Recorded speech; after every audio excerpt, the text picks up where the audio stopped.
Siddharth Raj Anand director చెప్పడం ఏంద్రా అంటే, ఫైటర్ ఎందుకురా సరిగ్గా ఆడలేదు అంటే, 90% మంది ఇండియాలో ఉన్న ప్రజలు ఫ్లైట్ ఎక్కలేదబ్బా, అందుకని వాళ్ళకి ఎయిర్ ఫోర్స్ ఈ ఫ్లైట్స్ అనేది చాలా కొత్తది, అందుకని చూడలేదు ఆడలేదు అంటారు. మరి ఉప్పెన ఎలా హిట్ అయిందిరా బాబు, కేజీఎఫ్ ఎలా హిట్ అయిందిరా బాబు?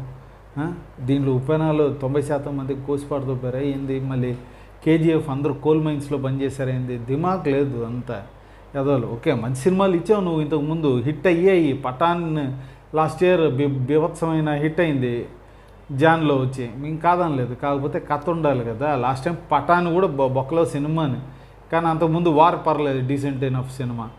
అంతకుముందు తారారంపము ఇవన్నీ అన్నీ పాతవి తీసున్నాడు. కానీ కథ లేకపోతే సినిమా ఎలా ఆడుద్ది?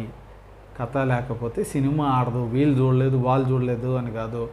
టాప్ గన్ మ్యావరికే బ్రహ్మాండంగా ఆడింది కదా ఇండియాలో, పిచ్చనా కొడుకులంతా.